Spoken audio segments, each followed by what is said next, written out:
Welcome to Seeking Focus. Evan, do we have a cat here? No. No, we don't.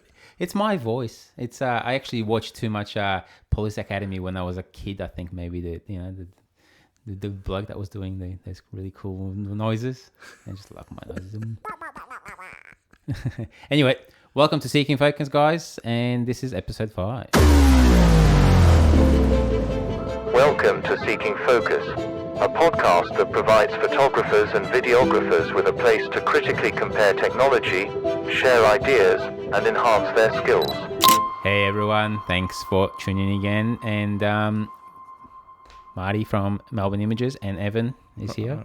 Are you here? Yeah, I'm here. Oh, you're here. Hi. Good to see you, bro. Hey, what's been happening this week for you, man?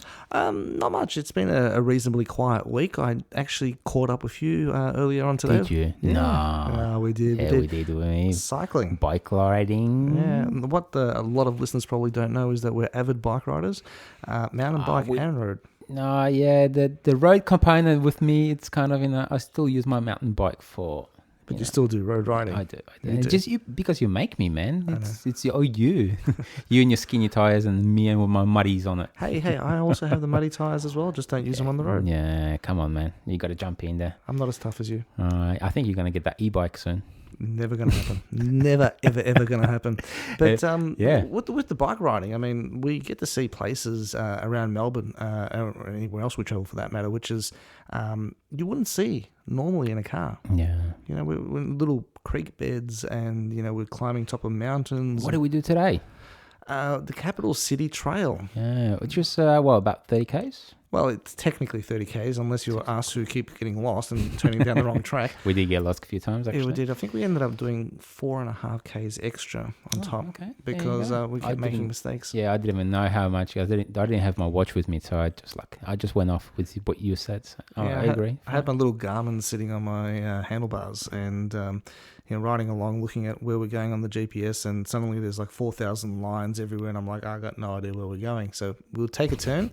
You looked a bit confused today, a few times, that's for sure. Yeah, I think we had to stop and ask directions from a couple of other people. And there was actually a cyclist who was completely lost, and we were asking them for directions. Everyone's lost in Melbourne. It was, yeah. It was actually really nice ride. So if you are doing bike riding, I think it's definitely worthwhile. I was actually really impressed with this trail. So it's not a road ride as such. It's actually a bike trail. So it is, yeah. You follow it around. That cafe was amazing. There's a number of cafes. Yeah, it's fantastic. I mean, that muffin and the coffee was yum. Yeah, well, that was not the farmers market, the children's farm. I think I'm going to put in the show notes in this one. Yeah, because I was actually really impressed with that cafe. Yeah, it's next to the Abbotsford convent as well. So it's a little place where they have little petting zoos for animals, so you can take your little kids there. And so if you're a father or a mother, take your kids there. And they have good coffee. They do have good coffee. One of the most important things around. Actually, on these bike trips, I mean, we get to see things that you don't normally see, as we mentioned. And there's some very, very picturesque places in Melbourne, which, unless you're getting off the beaten path, it's you'll never come across them. Yep. So I highly recommend get on your bike, get out there, travel around a little bit. And we also do a lot of trails, rail trails. Recently did the Warburton one, which I think was 83 kilometres return. Yeah, that took a while, but we did it. It did, and there was some very, very nice scenery there. Took some photos along the way. Yep.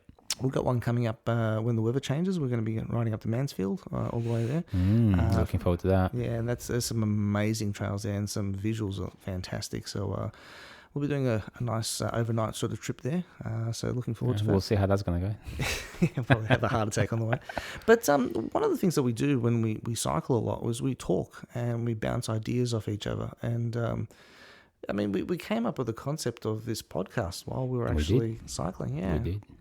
That was good, man. Just having a bike ride, enjoy it, the weather, enjoy the surroundings, and just have a chit chat. And come up with stupid ideas like this one. Yeah.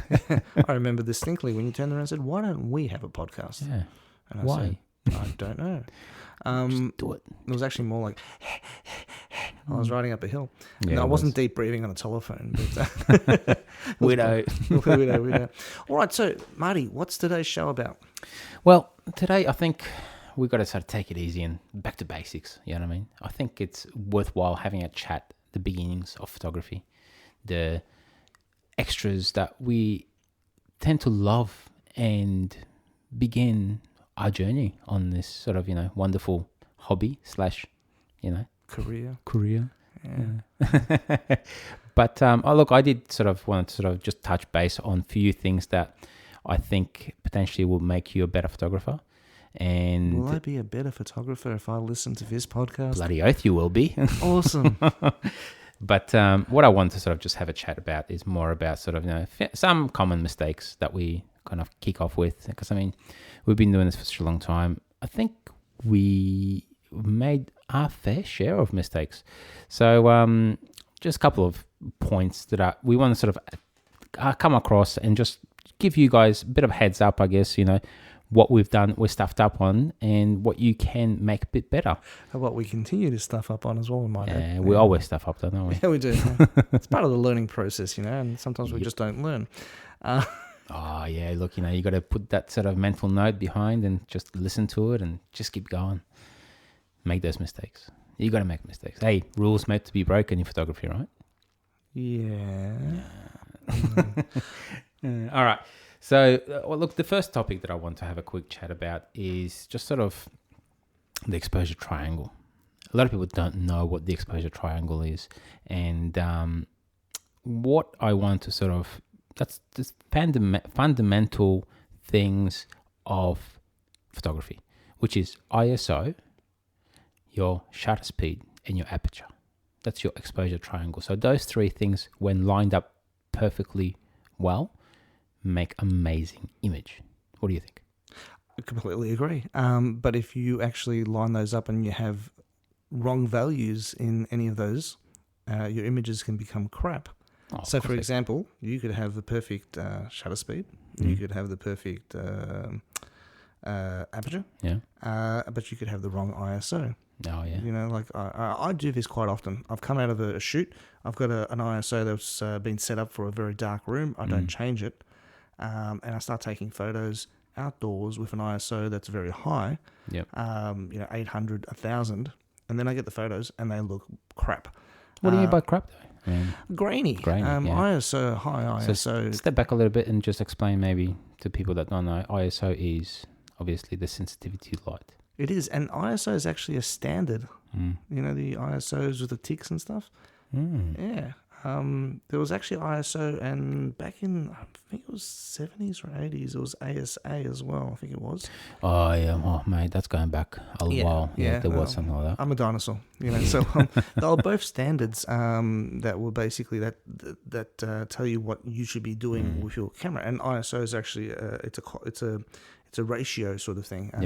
So there's actually, if you go through the ISOs, those things with the ticks on them that you see on the back of packaging and stuff, there is actually an ISO for photography. Okay. Interesting fact. Really, it's something that's interesting to look into. Well, the ISO is obviously the sensitivity to light. So the lower the ISO, the less grainy image. Yep. So and the higher the ISO, the lot more grainier image. Yeah. So at 100 ISO, I'm choking to death here. Sorry, apologies. So 100 ISO is perfect for outdoors bright lights. You can actually even go lower, like Canon's 5D Mark IV, which is my go-to camera, will actually allow you to just shoot at a 50 ISO as well. Same. So generally speaking, when you're outdoors, you shoot at about 100, and when you're indoors, you go higher. So 600, 800, 1,000, 3,200. Depending on obviously what your camera can handle, what the sensor on your camera can handle. Yeah, each camera is slightly different. So that's ISO. Yeah. And the higher you go, as we mentioned, the grainier your pictures become. Yeah. And also shutter speed obviously plays a big part of that as well. The longer the shutter speed, the obviously more light entering that sensor, the more blurry image potentially might be. Yeah. So if you're doing, you want to get a lot of movement, like you're trying to get light trails and stuff, you want to have an open shutter speed so it stays open for longer. Yeah. So but taking photos of stars, you want to be fairly long exposure time? Well, I think it's 22 seconds at most. Depending on obviously the Because there's movement in the stars. There and is. What happens is if it's longer than about 22 seconds, your star is no longer circular, it becomes oval. It depends on the focal length of your lens as well. So keep that in mind too. Ooh, I Yeah. did not know that. There you go. I've learned something. I've learned something from this podcast. Yeah. Now look, it does actually affect. So the wider the angle lens, the more longer time I think you can have for that. So you see the less light streaking of the stars. So when I'm doing my time lapsing, for instance, I try to keep everything sharp. So my time for my shutter speed is approximately 20 seconds. You know what I mean? But yeah, so if you want to get creative, you obviously longer shutter speed. If you're taking a photo of a car driving past, you can try to match that match that shutter speed with the speed of the car, and then have the car fully in focus, but the background will be blurred out. Yeah. So it'd be pretty cool too. And also the aperture, I guess, as well. So completing that triangle is aperture, obviously the widest aperture. So the most open aperture is some fast lenses can have 1.2, 1.4. That's a fairly fast lens. 0.9 on some. 0.9, yeah. Well, it depends how much money you're willing to spend, eh? Yeah. There's actually a couple of the antique sort of lenses that are out there. Yeah, vintage. Yeah. I say antique, but A lot of people love those. yeah. But there's one which does 0.9. I can't remember which one it was, but very difficult to find. Yeah. But I'm guessing fully manual as well. Yeah, definitely. It's an old lens. Yeah, look at that. The aperture, obviously, it creates that bokeh that a lot of people want in their photos, What's a bokeh? How do I explain bokeh? And you probably can explain bokeh a bit better than I can, because you're a bit cleverer than I am. I love the way you just handball stuff. Yeah, to that's me. right, handball it, baby. Yeah, and I'm just sitting here like, wow, what? Look, it's basically the background. So shallow depth of field. So the background's blurry.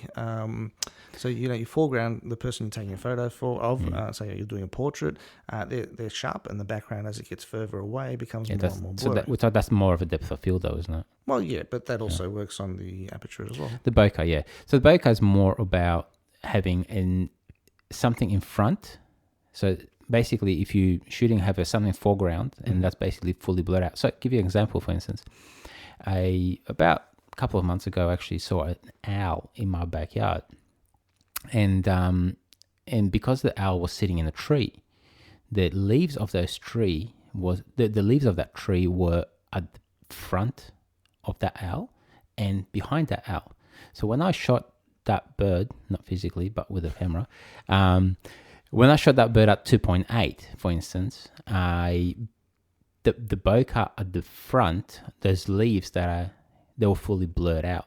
So that's a bokeh, and the bird was perfectly sharp, and the leaves behind that bird, they were blurred out again.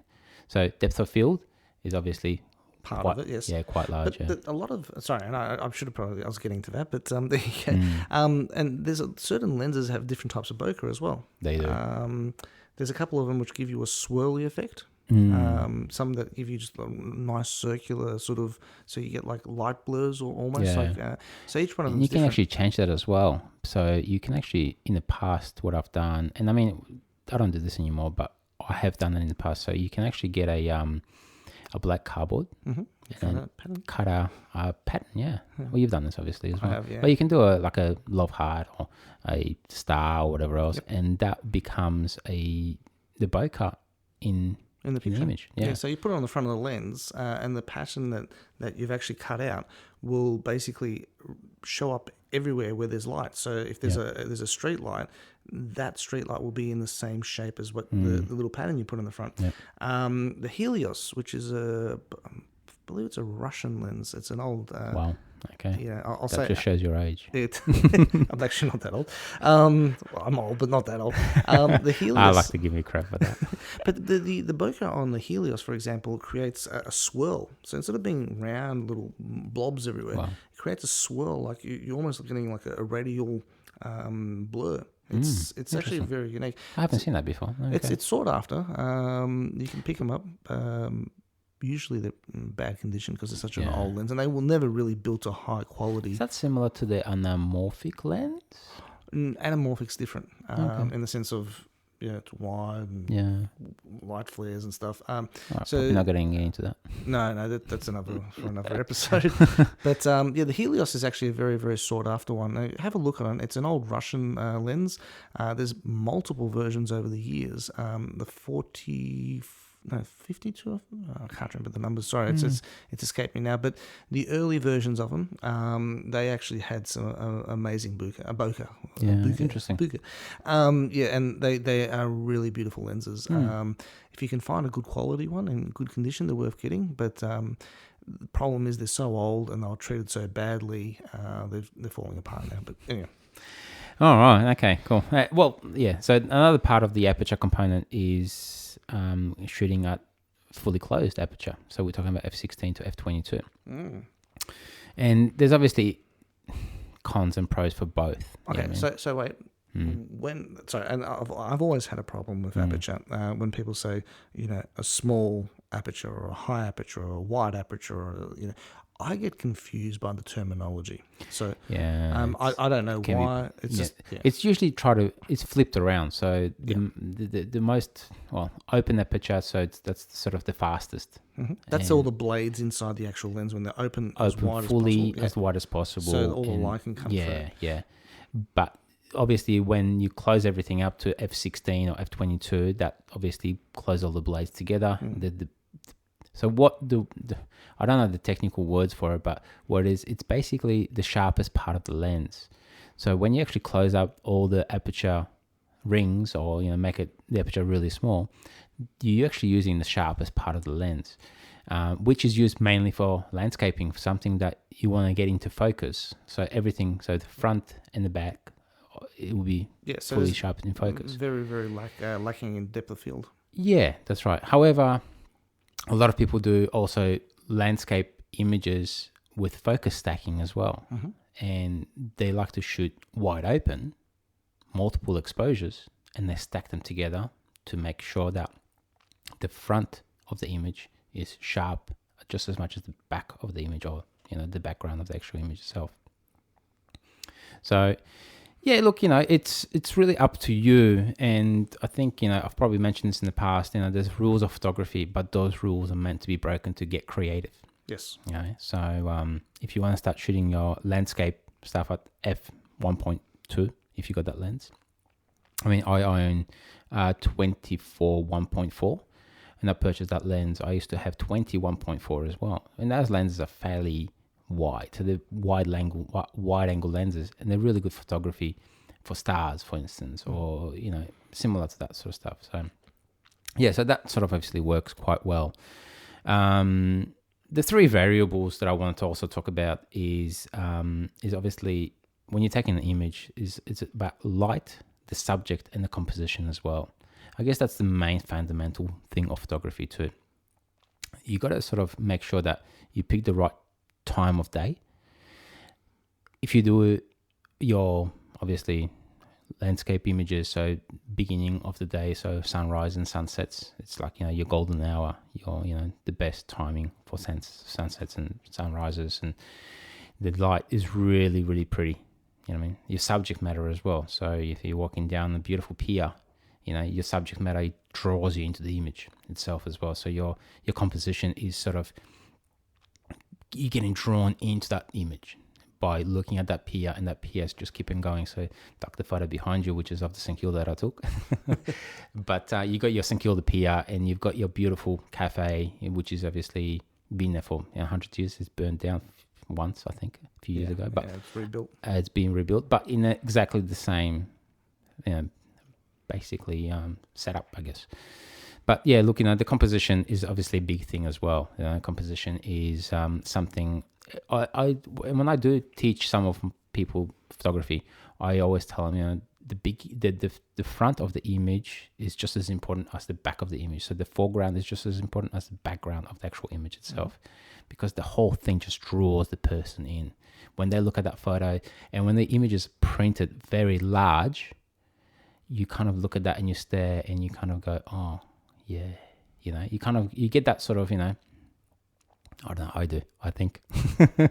When I look at my images that are printed large, I mean, you know, I've got a house. In my house, I've got a big print of 1.4 meters across, and I think it's about 600. So it's at 1.4 wide and 600 high. And when I look at that image, you look at it and you go, mate, this is amazing, you know, because it draws you in. So yeah, light, subject, and composition is very, very important in photography as well. Did you want to add anything to that? I did actually. Regarding the light, so you're saying, but sorry, I was talking about the microphone. You're saying basically there's a better time of day for photography. Well, it depends where you are and what setting you are, I guess, you know. But you'd say morning. Well, if you're doing landscape photography, obviously, it's a good idea to be out there when the sun is most wowing factor, I guess, if you want to call it that. Yeah, so sunrise, we're getting the glowing orange effect and stuff, and also during the sunset when the sky is all orange. So keep in mind, those during sunrises, you have a lot less time to get that image than what you do have in the sunsets. Yeah. So the sunset takes about an hour and a bit, I think, but sunrise only take about 15-20 minutes. This reminds me of the time that we were at the Salt Lakes, Lake Tyrrell. Oh, yeah. And we were doing the morning shoot, and we were sitting there for about half an hour waiting for the sun to come up. And, basically we managed to get a couple of shots in before the sun was just over the horizon. Yeah. And there was nothing special about it. It just shoots up really fast. It does. And Ayers Rock, which is called... Uluru, sorry, I mental blank. I was actually... That shows my age again. When they used to call it Ayers Rock. I did a shoot there recently, and you're sitting there waiting for an hour for the sun to come up, and it's this fleeting moment where it comes up over the top. It's beautiful. It's glowing. Bang! You get the one shot if you're lucky, and then it's gone. Yeah. But that's landscape. Now, I think for portrait photography, it's also true that basically midday is probably not the time to be doing portrait photography. Especially on a very sunny day. Everyone thinks, the clients always are like, oh, geez, it's really sunny and it's a beautiful day. And the reality behind it is it's actually the worst possible time to be taking photos of portraits. Very harsh shadows. It does, yeah. So you create these black shadows underneath the eyeball fixtures, underneath the chin. It makes the person look horrible. Yeah. And it's not flattering in the slightest. It's not just that, but also the person squints a lot. So you can't actually see the eyes. And I mean, when you take an image of a person, eyes... I think I mentioned this in the past, but eyes are the most important part. So definitely. If they are squinting and you can't see their eye contact, then obviously, you gotta be able to put a diffuser through that. You need to be able to put something in the between, put them under the tree, put them somewhere that they're visible. You know what I mean? Definitely. Yeah. But in saying that, overcast days, it's almost like a silk screen on top of you, blocking out the sun. It doesn't cast any shadows. So if it's an overcast day, you can probably much do portrait shots anywhere you like. And, you could probably do landscape ones without causing too much issue as well. You won't get the golden effect, but you won't be getting any harsh shadows as well. Yeah. So you can get away with that. So that's nature's filters. Yeah, yeah. And like each to their own as well. A lot of people sort of like to take images in certain parts of the time of the day, and so it's like I said, rules are meant to be broken. So if you feel like, hey, this image turns out really good in the middle of the day, hey, good for you. You know what I mean? It's just one of those things. I guess what else did you want to talk about? Well, we're talking about you're saying the backgrounds, leading lines. Yeah, the rule of thirds. The rule of thirds, leading lines. Yeah. Do you want to give us a bit of a rundown on those? Yeah. So I mean, with those little rules that everyone sort of learn when they sort of get into photography, the rule of thirds. So when you look at the actual image, you have a subject matter on the side of the actual image, right? So you your eye wanders to the side, and then you still got that other side of the image,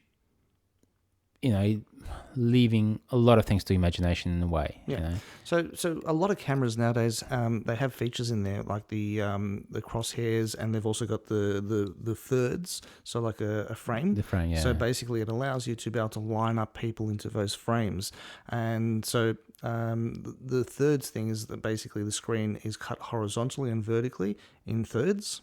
So you got like 3 columns and Yep. 3 rows. Yep. And the crosshairs where the actual those points meet is where you should be putting people Yeah. to create a little bit more atmosphere.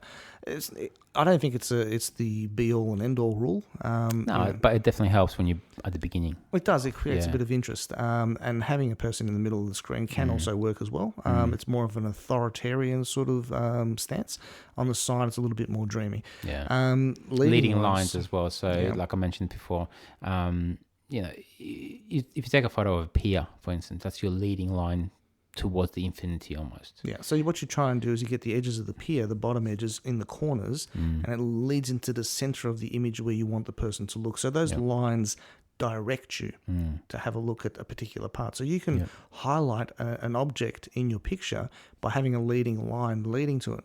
I recently did a shoot in Melbourne on the Yarra, and I was underneath a bridge, and there was a walkway, and the walkway sort of ran towards the background which I wanted, which was some buildings, and it draws your eye straight into that picture, and it's amazing. It makes you look at the actual image and you go, it makes you not just glance at it, but actually take extra couple of seconds to actually look into it and actually think about what you're looking at. It targets your image. Yeah. So you're basically telling the viewer, this is what I want you to look at. It's subliminal, but you're basically telling them this is what's the important part because I've got these lines leading to it, and your eye's drawn and follows the line. Yeah. So, And look, it's tricky as well sometimes, you know, it's hard to find those leading lines at times. I think the leading lines is probably one of the harder ones. And but once you sort of get into it more, you kind of get an idea of, you know, hey, I can make this look really cool. And look, with my image, for instance, that's behind you, which people can't see, but you know, you've got the St Kilda Pier, and there's really sort of dark clouds that are, you know, around it. So it makes you look at that pier as a leading line, but those clouds around it with the sunset, and it makes it look more dramatic in a way. It does. That's actually one of my favorite photos, which I've thank bought. you. I think I actually edited it. You did. I gave you the raw of that. Yeah, you gave me the raw. I edited it, then you put it in the bin. No, I didn't print it, but it's still somewhere on my computer. Hey, why don't you print my images? Can I just take a step back with the aperture? I just wanted to point out a couple of things. One of the things that I use is the aperture to make everything super crisp. Now, so back to that big aperture, small aperture, you know, I can't, no matter how many times I know what it means, I still get confused. So I prefer to say f2 or f4 or f20, or so I like to be specific, and that's the type of person I am. When I'm doing nighttime photography, landscape photography, long exposure photography, I have a tendency of actually, you know, basically putting that aperture all the way up to f22 or f30. And what happens when you do that is you get this really super crisp image. Well, it has been for me anyway. Recently I came across a friend of mine who shoots in Germany, and he was telling me about diffraction, which is a term for when your lens gets to a certain point and then the sharpness actually starts deteriorating. And it seems that some lenses, depending on, you know, what lens it is, each one's slightly different. When you get to a certain f-stop, so be it like f12 onwards or f14 onwards or whatever, each lens is slightly different. It actually starts creating a blur, so the image doesn't get sharper, infinitely. Like you go to f22 and it becomes super sharp. It can actually start being detrimental and creating a blur. Now. Yeah. Personally, with the lenses that I've used, and for my, I think my go-to lens for landscape photography and long exposure photography is the 16 to 35. 2.8? 4? 2.8, yeah, not a 4, please. I'm above 4. No. It's a 2.8 L series lens by Canon. And I've never experienced diffraction. It's never been blurry the further I've gotten. I don't know if I'm just very fortunate, but I've never experienced that. Yeah. But a lot of people say that it does happen. And he was showing me an example of a video that he shot using f8, f12, f22. And I could actually see a huge deterioration. Do you know what lens was he using? I don't remember the lens offhand. I don't think it was actually an L series lens, which probably plays a factor in it. But supposedly it's universal across the board. More expensive glass you obviously get much better quality out of that glass. You know what I mean? I'm using Sony G Master lenses, the 16 to 35 as well, and that's 2.82. And it's a very expensive lens.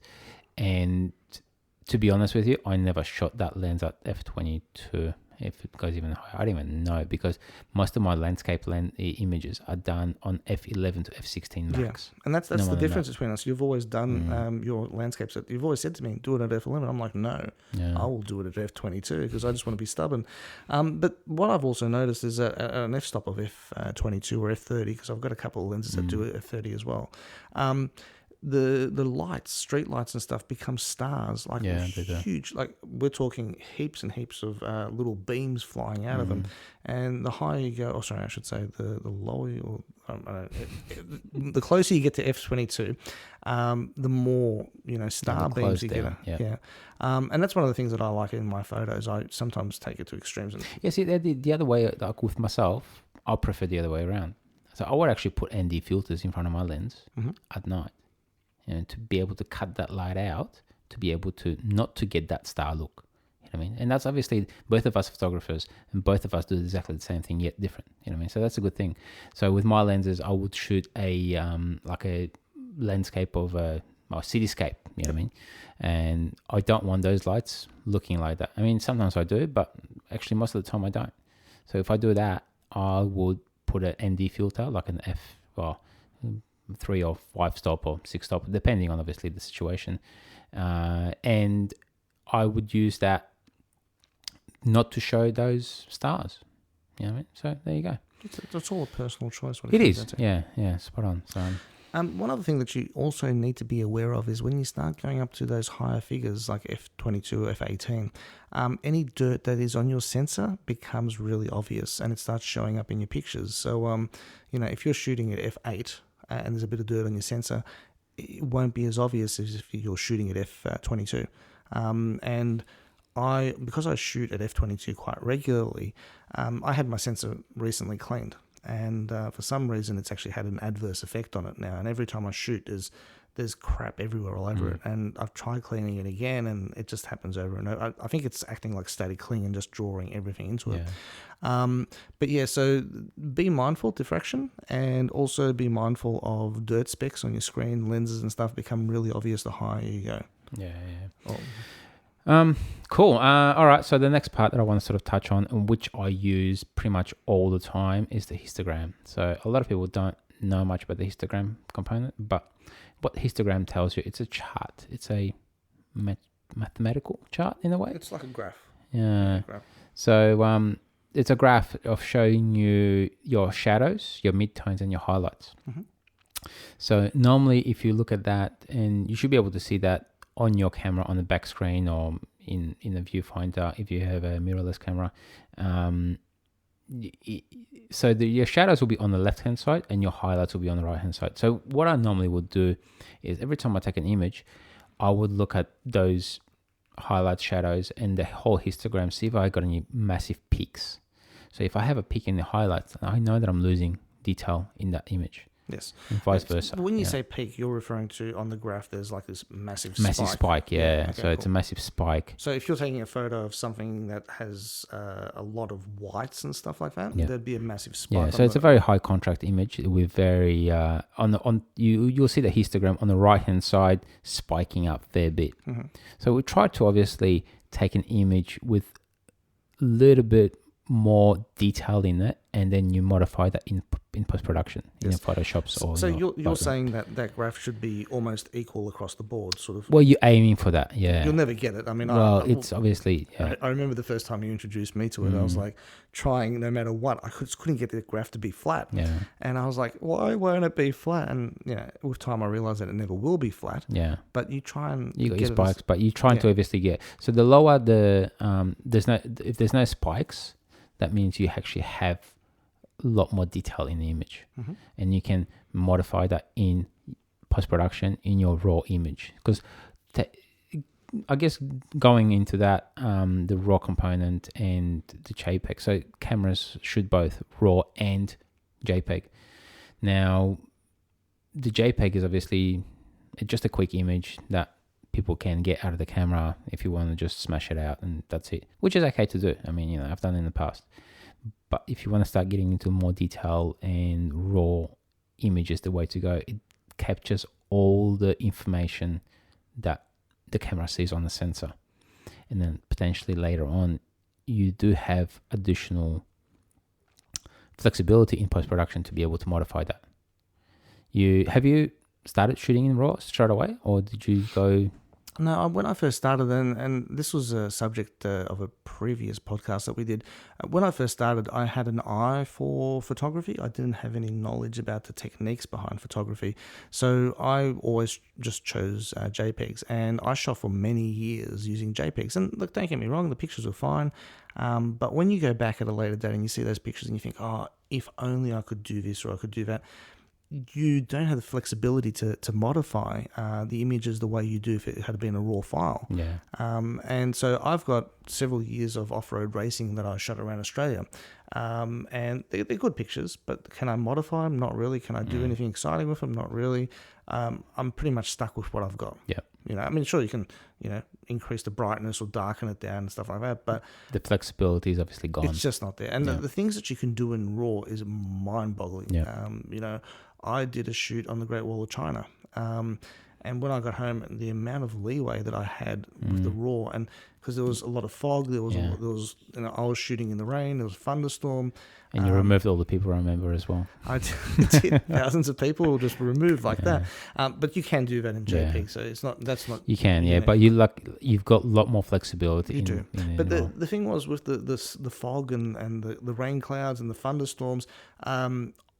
As a JPEG image, you can't really do much with it, but as a RAW image, the changes I could make, I could bring out stuff that I couldn't even see with my eye. And the camera captures so much that's right. information, stuff that you don't see, and you start playing with, you know, a little bit of post-production, and suddenly you start bringing out bits that you didn't even know were there. Yeah.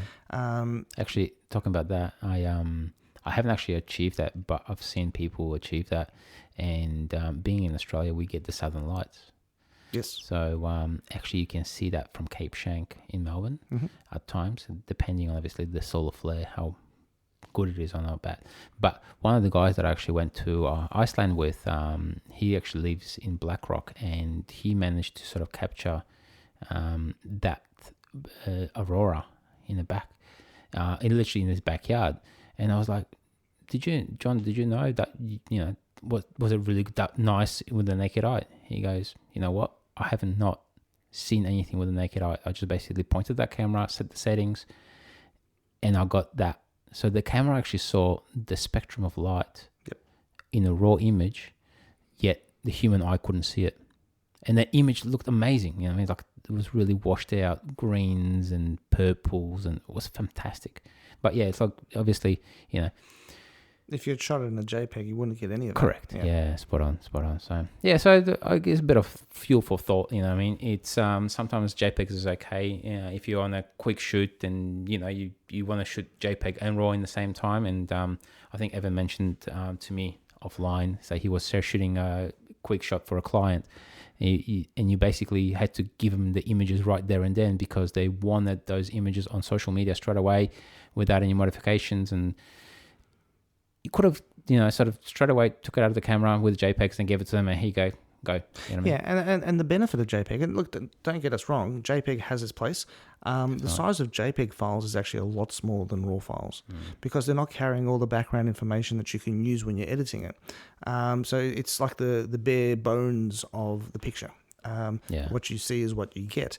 So if you're doing client stuff and they want the photos there and then because they need to do a press release that afternoon or the next morning, JPEG is probably the way to go. But if you're doing landscape photography, don't even waste your time with JPEG. Just go straight into RAW. And you may not understand RAW from the beginning, but down the track when you do understand it, you'll be thankful that you actually had gone off and recorded everything in RAW to begin with. And like I said, I've got several years of photos that I can't do anything with.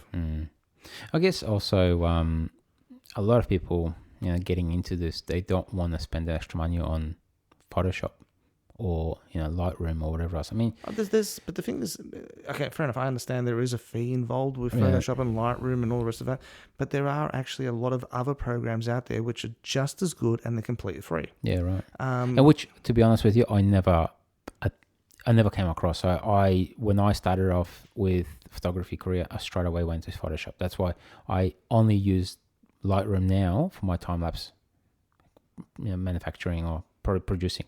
I mean, everything else I do everything in Photoshop.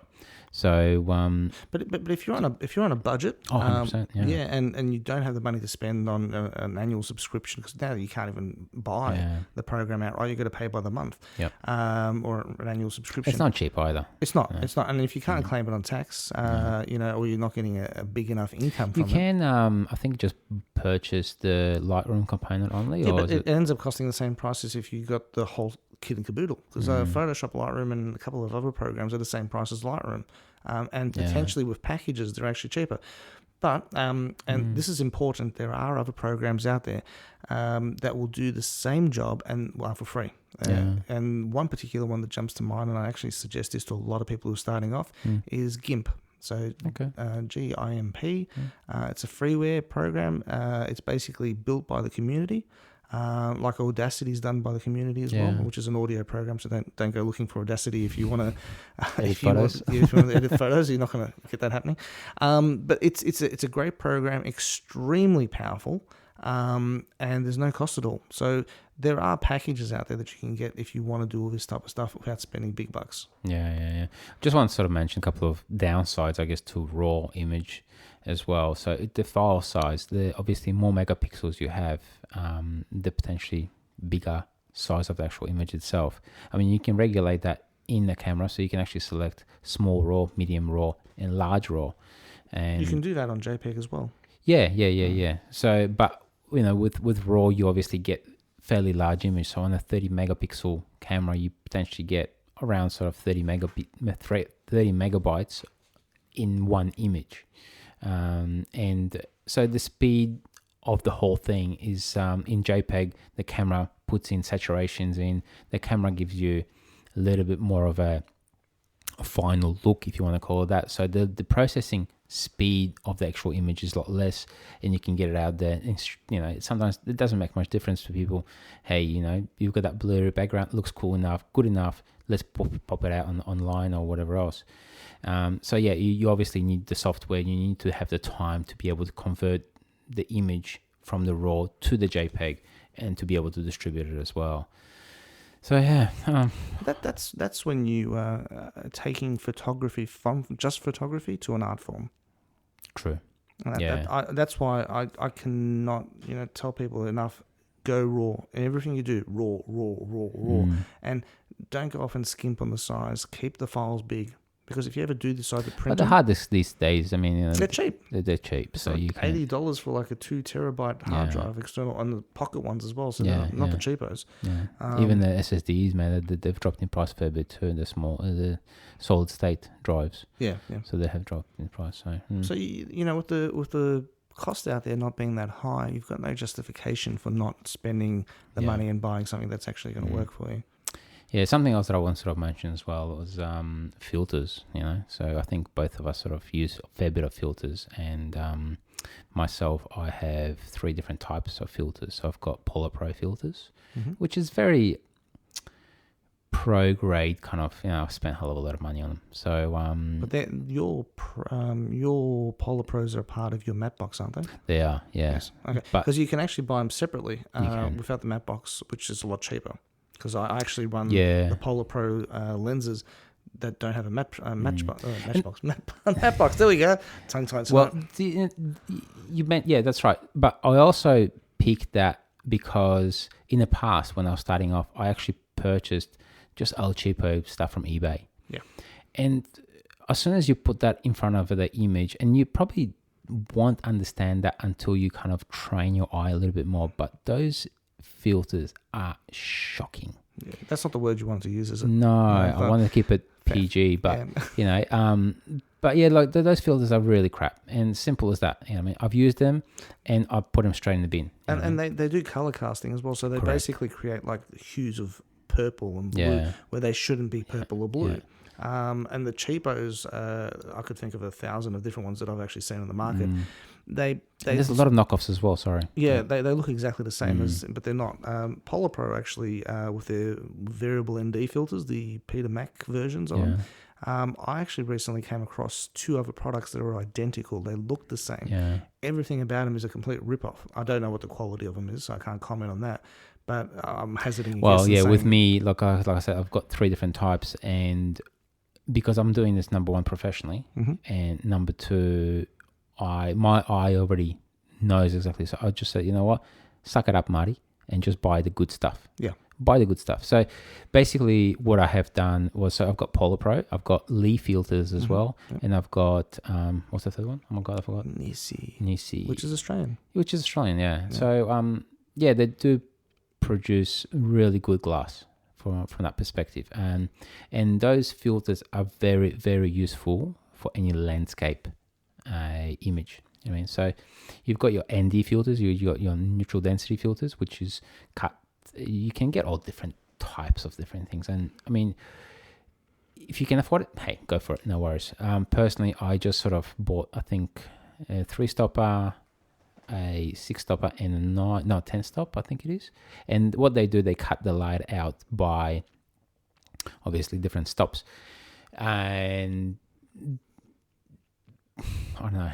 It's just, to me, if you spend extra money for the better stuff, you get better images. Yeah. Simple as that.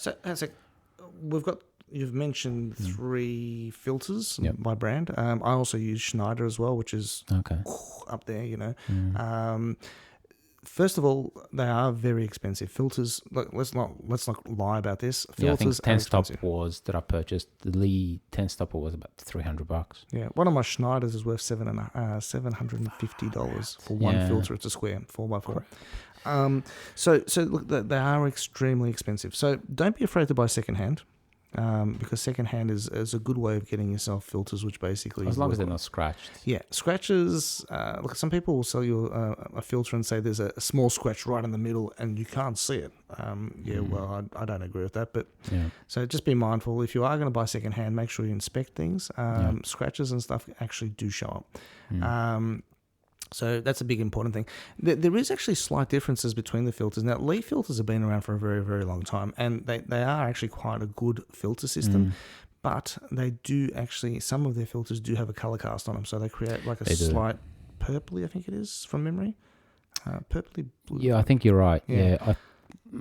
I don't know. We're not sponsored by any of them, so I don't really care what I say, but, you know, my 10-stop Lee filter, that's going to give me a bit of a color cast. They do have a problem with color casting. I on my super stopper, I think it was, I don't have a color cast on that, and that's an amazing thing. But don't use it very often. Yeah, it's not often you need to use the super stopper. But Nissi, which is an Australian, I'm always supporting Australian stuff. Nissi is actually a quality product. Now, like we said, we're not sponsored or anything like that. So, but their products are actually reasonably priced. I think possibly even cheaper than Lee.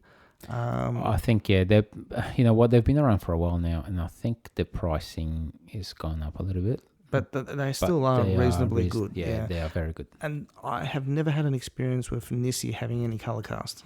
Now, I don't have a huge amount of them, so I'll be upfront about that. I've got a few, and I think I've got 3 of them as well. I bought a whole pack, and also polarizer as well. So I should probably mention, actually, polarizer is probably, if you're going to get any filters, polarizer is probably number 1 filter you should get.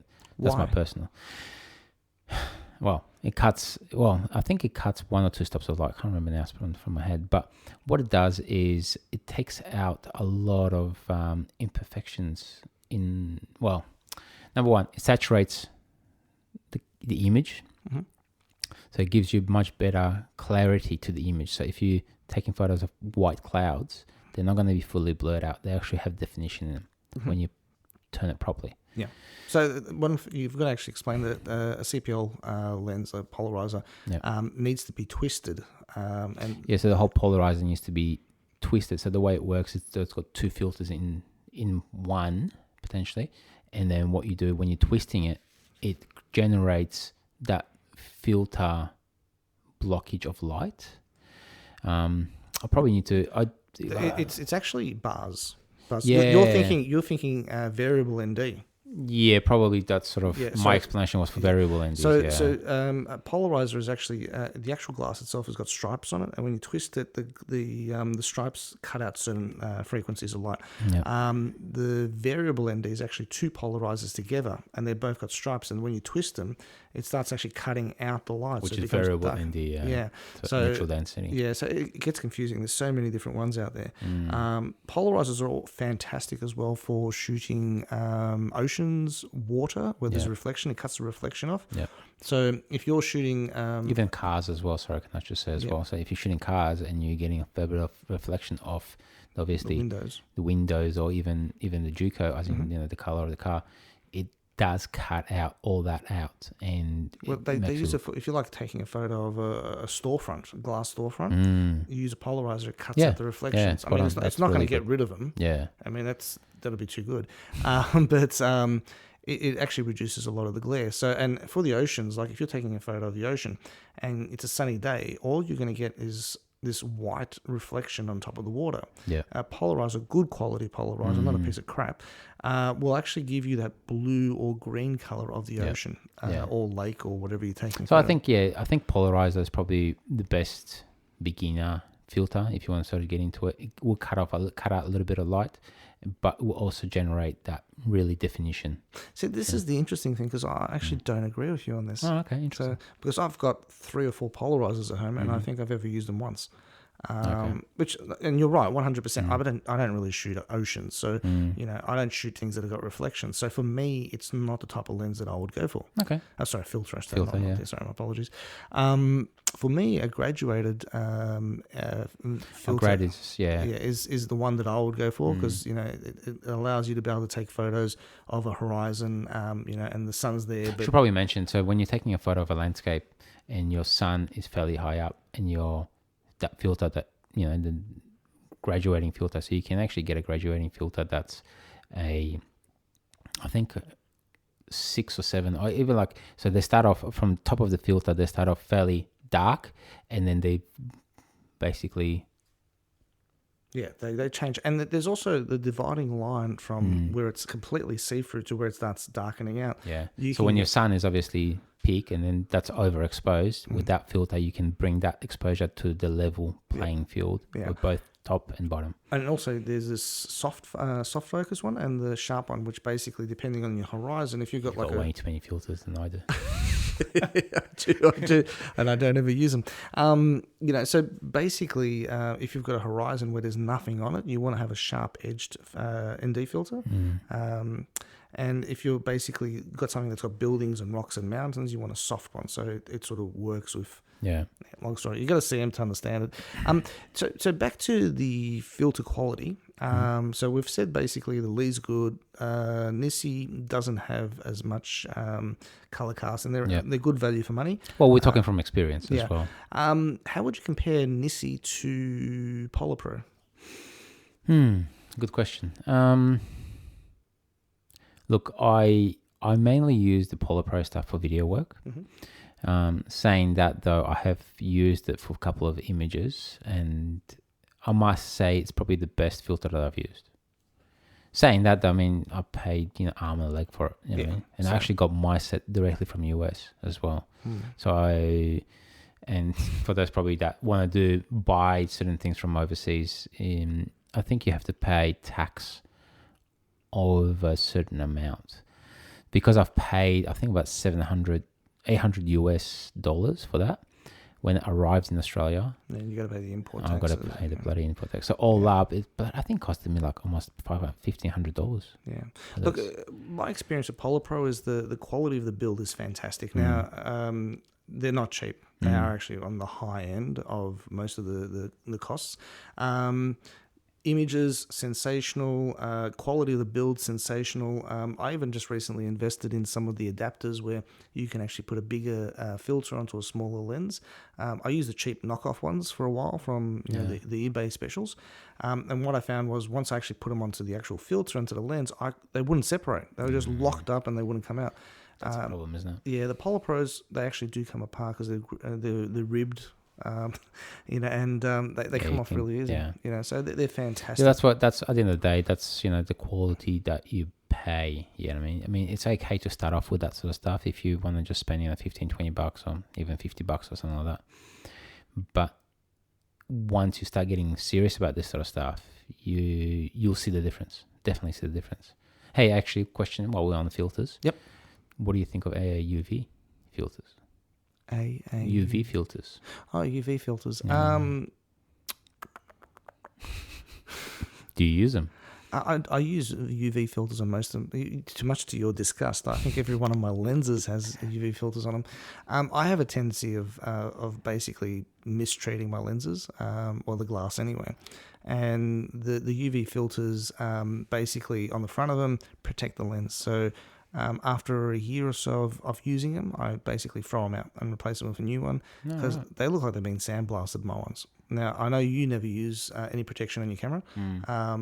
Me personally, I just destroy those filters. So I have them there to protect the lens. When you say you destroy them, though, what do you normally do? I mean, you wouldn't throw them against the wall, right? To be honest with you, I'm still trying to figure out what I do. There's like the one that I was looking at the other day had like not cracks, but slash marks almost across it, and like fine. Wow, it's almost like and there was one where it looked like I'd been in a sandstorm. Yeah, and there's like little chips in it, and yep. I don't know how it happens because, I mean, the reality behind it is I don't shoot in sandstorms. When I was shooting in China and stuff and it was thunderstorming and bucketing down rain, so I was out in the elements, but that wouldn't wreck the lens. But there's coatings on the actual lenses as well, and I think potentially those coatings, anti-glare stuff, eventually falls off as well. Yeah. But it's nice to have something there to protect the lens, which, if you've paid $3,500 to $4,000 for a lens, why would you not put a $50 filter on the front of it?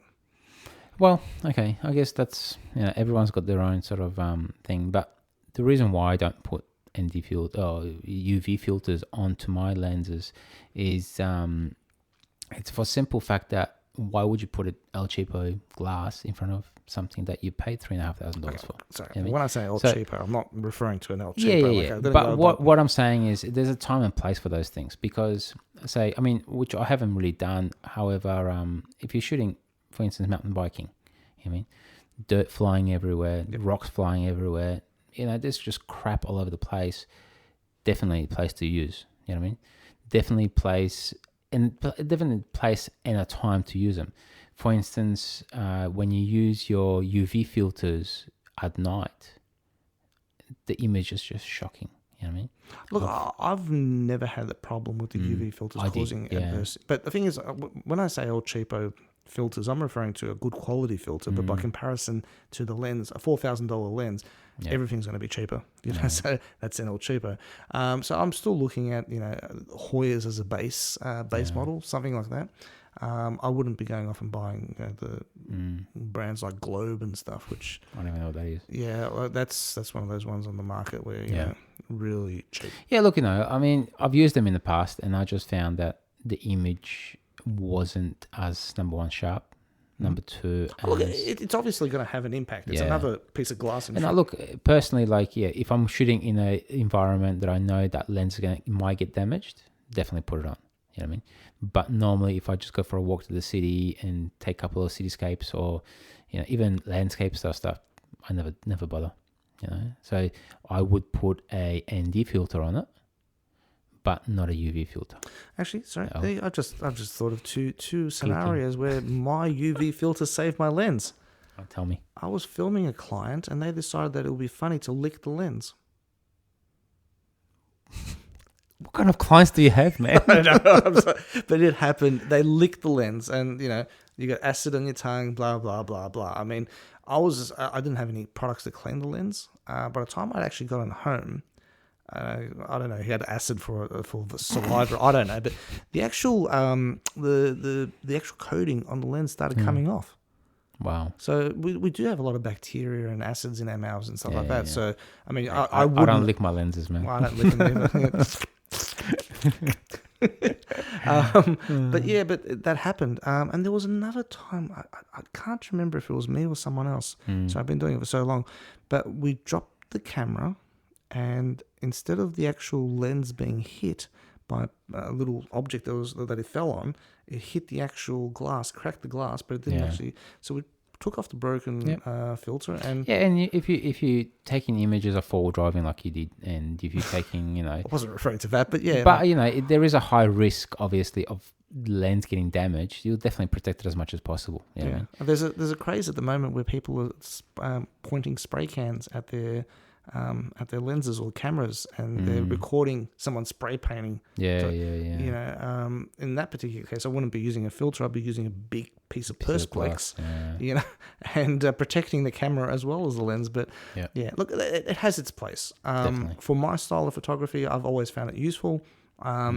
My lenses are pristine. The glass is pristine, at least.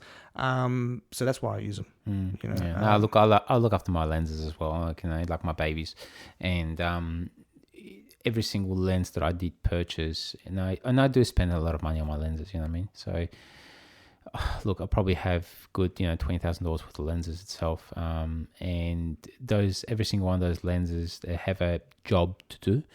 And I think, if I'm shooting in an environment that's controlled, and if I'm shooting in an environment that no one's licking the lens. That's exactly right. Yeah, I don't know what you shoot, but okay. But look, you're right. It does have, obviously, its time and place. So, but yeah, cool. Anything else that you wanted to touch on? No, not really. I mean, look, there's a couple of things like tripods and stuff like that. Oh yeah, true. Yeah, tripods are probably something that I think a lot of people, they don't realize the importance of a tripod, and they go off and buy a cheap, crappy tripod that just doesn't do the job. And I was on a forum just recently, and there's a person who'd been doing some landscape photography, and no matter what photo they took, it was blurry. And the reason for it was, as we asked a couple of quick questions: what's going on? Why is this happening? What's the environment? And it was slightly windy, and they were on a crappy aluminium tripod, which basically was swaying with the wind. Because it wasn't rated for the camera weight-wise. The wind was pushing it around, and for me personally, some people would say, buy what you can afford. When it comes to tripods, I say save up the money and buy something that's decent. Buy it secondhand if you have to. You can get a Manfrotto tripod with a head on it for about $100. You go off and buy yourself a crappy aluminium tripod, you're still spending $50. And by the time you realise there's a piece of crap, you've got to go off and buy another tripod, so you've wasted $50. Tripod is fundamental. Buy a decent quality tripod. Yeah, no, well, that's exactly right, man. From my end, it's 110% agree. You know what I mean? We both have good tripods. And, I've started off with El Cheapo crap as well. Yeah. And definitely must say, and look, you know what? I have had cameras falling off those tripods as well, So when I was in Iceland, it was super windy. I had everything weighed down. I was holding it, and the wind just took the whole. And was that a cheapo tripod, or was it actually a half decent one? Look, this was half decent. It was really windy on that day. I mean, and that was with a half decent one. Imagine if it was a crappy one. You just wouldn't have been able to get it actually to stand up in the first place. Yeah, that's right. Yeah. So look, I think the second-hand component, I think, is definitely worthwhile looking at, because there's no moving or any components that you can't double check when you're buying that second-hand tripod. You know what I mean? Yeah. Look, I've got check the legs, make sure that they lock in place. Correct. Yeah. Make sure the head moves around. Yeah. That's it. And you can grab it and you push it down a little bit and twist it, and just make sure that there's a bit of weight there to be able to hold that camera without sort of moving it. You know what I mean? Personally, I've got few tripods. So I've got a Gitzo tripod, which is they're pretty expensive, but like the top of the range. You know what I mean? But in the scheme of things, Gitzo is like meant to be, and this is for photo tripods, not video tripods. That's right. Yeah. So do you think the Gitzo is actually worth every cent? Because they are damn expensive. And they're I think Italian, aren't they? They are, yes. Oh no, French or Italian? Oh, I don't know. To be honest, European. It's like a race car. Yeah. Look, I think when you're starting off, I think Manfrotto is a really, really good brand to go for initially. There is another brand that I do have. It's just a really small tripod, but it's a carbon fiber. It's light and it's sturdy. It's Surui as well. As well. They're Australian, I think. I think they are. Yeah. I've heard a couple of other photographers talk about them, and it had fairly good reviews, and that was reasonably priced too. Yep. And look, I think Manfrotto is probably the way to go, though. Manfrotto does value for money. It's not top end. Yeah. You know, like I use Miller's, which is Australian once again. But That's expensive as well. They're very expensive. You know, there's so many more that are even more expensive. I think I've seen one tripod for $17,000. Oh, ridiculous. Yeah, well, I'm not sure you know, it's worth more than my house. But look, generally speaking, Manfrotto is a good choice. They're reliable, they're quality based. I've got probably about 6 Manfrottos at home, and they all work. They've never failed. They've never let me down. Yeah. Another one that you didn't mention, Benro. Yes, I don't have one, but I heard a few good things about it as well. Well, when we travelled through India and yeah. Nepal, I actually brought a carbon fibre Benro with me. I changed the head because the head was like the size of a 50-cent piece, and for my camera it wasn't heavy enough. But the actual tripod itself weighed 0.9 of a kilogram. Oh, yeah. Very as light. a travel, it's really good. As a travel, it was great. Look, it was reasonably sturdy. I wouldn't have put it up in the wind, but when you're hiking, yeah, you need to go light. You can still get quality stuff at lightweight. Yeah. That's not too expensive. And I think I spent $170 on that. Actually, yeah, about $170 with the head. And that's carbon fiber. That's pretty cheap, yeah. Yeah. So, look, there's a variety of different tripods. Don't skimp on the tripod. That's the one bit of advice I'm giving tonight. Definitely. Huge. One piece of advice, yeah. Yeah, Okay. amongst all the other bits of advice that I give, yeah. But yeah, look, just to finish up, I think, you know, we're just summarizing what we sort of discussed. You know, just when you're shooting an image, try to use RAW. You know what I mean? And understand your exposure triangle. You know, understand the shutter speed. Understand the composition. So things like that. Try to use wide angle lenses for landscaping. You know, smaller apertures. Smaller aperture. What number? What number? Look, I personally would recommend around sort of 11, but then Evan will probably recommend 20, 30. Yeah, 20 to 30. No. But remember that just because you can doesn't mean you should. So figure out what your lens is capable of. Look at the reviews. There's plenty and plenty of reviews on each lens, and that'll tell you the benefits of shooting a different part. You know. Yeah, and I guess look. And I think what we haven't really mentioned, but it refers back to that sort of exposure triangle, is the manual mode. You know what I mean? Yes. Learn how to use a manual mode. You know, control the light that comes into your camera. You know, so you can also play with your aperture priority and your shutter priority.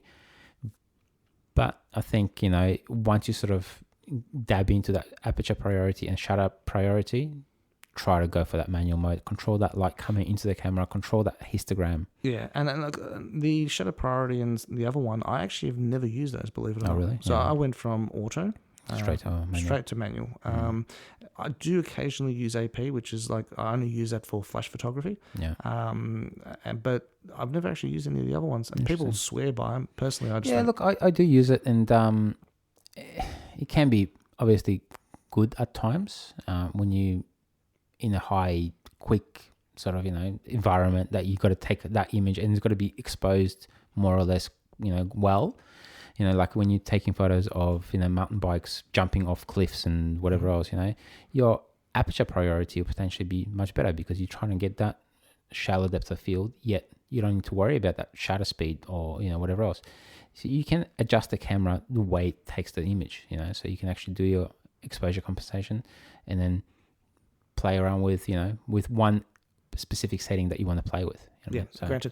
Once again, I've done the mountain biking stuff. I've done a couple of the competitions, and I've done it all on manual. Yeah. So basically, where I'm going to take the photo, I am the camera for where I'm going to take the photo, adjust all the settings for that location, then bring the camera back, pan across with the person who's riding their bike as they're coming towards me. When I get to that point where I've actually set the camera up for, bang, take the photo. It's perfect. So preparation is and obviously that just falls into another point. Know your camera as well. Yeah. You know what I mean? So knowing your camera, you knowing that where to change that setting really quickly. Yep. If you need to, you know, knowing what setting does what. You know what I mean? So knowing that camera, I guess, that's the big thing too. I guess my main takeaway for this episode is learn from your mistakes. You know what I mean? And make lots and lots of mistakes because that's the only way you're going to learn. Bloody oath, you know. We've done it for such a long time, and we've learned a lot. And we still keep making mistakes. I think, you know, it's part of human nature to make mistakes. And I think, you know, learning from your mistakes, you hopefully put something in that brain of yours that, you know, will stop you from doing it again. So that's my takeaway. Evan? I agree with you completely. Thanks, man. Now, Marty, quick question before we sign off. Okay. If people want to get in contact with us, send us an email, any questions, or follow up on anything that we've said today. Yeah. You know? Yeah, look, from my perspective, I think Melbourne Images on Instagram will give you a really good idea for my photography. I've got 2 accounts, so Melbourne Videographer and Melbourne Images, but Melbourne Images will give you a really good idea of how I go about with my images, how they look like, and that will basically just the thought behind what we just discussed in this episode. So yeah, Melbourne Images on Instagram, and yeah, if you want to just shoot me a quick email, marty@melbourneimages.com.au. So all good. Fabulous. Well, that's pretty much brought us to the end of another episode. Did you have anything extra that you wanted to add? No, I'm pretty much done, man. You're done. We might touch it again if people want to sort of contact us and just let us know Yep. anything else, and we might touch on it again. Yep. All right. One last thing from me to all the listeners out there, please feel free to subscribe. Basically sign up and listen to our podcast every time it's released. You'll be notified. You'll get an email saying, "Hey, there's a new episode," and we're trying to basically do an episode every fortnight. So if you enjoy what you're hearing and you want to hear more, make sure you subscribe. We'll try to do it earlier. I mean, you know, weekly as well, but you know, it's Hey, I don't know about you. I've got other things to do, like watch we're busy. television and corn chips. Yeah. Oh yeah, and cheesecake. I love cheesecake. Oh yeah, cheesecake. Anyway, hopefully see you around, and enjoy the week. Talk soon. Take care, guys. Thanks once again, and see you around.